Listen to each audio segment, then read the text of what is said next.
Very nice. Little Galliard, yeah. Thank you. What was the name of the composer again? His name is Kapsberger. Kapsberger. Okay. Kapsberger. But he was Italian. But he was really Italian. Okay. His name's Giovanni Okay. Kapsberger. And he was writing in the new Baroque style very early on, just after the Renaissance, and so he was very famous as a lute player, which is what I'm playing. So here's a toccata by him.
Sure. Yeah, please feel free. You can drop it. So this next one is another Galliard. It's a kind of a dance from the time, but it was actually more of a dance of the Renaissance, but it still hung on a bit into the Baroque age. So.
changes that happened from the Renaissance into the Baroque age was, in the Renaissance, almost all the instrumental music, if you just put words to each part, it would sound like a song. It would sound like a piece of singing music. But in the Baroque age, they started to have really what was just instrumental music. That's kind of the first Western instrumental music that was just intended to be played for an instrument, to only be played on an instrument. So the staccato is like that. You'll get the idea as it goes along. That it's not very singable, but it's really good for a lute.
Play three dances kind of all in one row, so I'll segue together.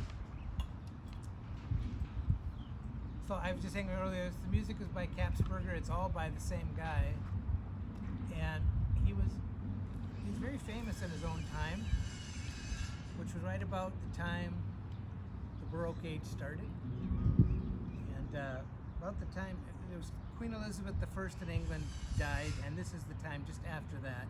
But this is in Italy, so he was writing.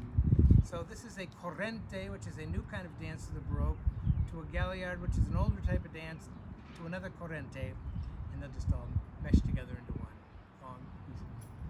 Not too long.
So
I think we have to move on to our next engagement. But it's great to come out here to Swede Hollow and play and see it. It's great. Well, come back for sure. I would love to come back. So can you tell us a little bit about the lute? The lute, yeah, sure. It's an instrument whose name, well, how do I put this? The ancestor of this instrument is called the oud, and it's still played in Arabic countries, and it looks a lot like a lute. But the oud was kind of picked up by people during the Crusades and brought back into Europe, and then they added frets, these things that are made out of sheep gut. And then they double strung it, and so it had some different, it changed a lot, but it became the instrument of choice for medieval Renaissance times, and in the Baroque times it was used a lot by Bach and everybody, but then it kind of died out because it's a very quiet instrument. It couldn't compete with like violins and double basses, so that kind of died out, and then only in the 20th century did people start to find just tons of music for it from the time, and I'm one of those people who kind of got into it. And I used to be a classical guitar player and a rock and roll guitar player. I used to make my living playing in clubs when I was a kid, and then I got into this. So the lute, no one knows why this is this way. Lutes just have this characteristic of a bent peg box, and the back is made out of strips of wood that have been cut and sanded and made into really a shallow, very, very thin bowl. And that's the word oud means wood, and lute is just laud, kind of put into European speaking, lute.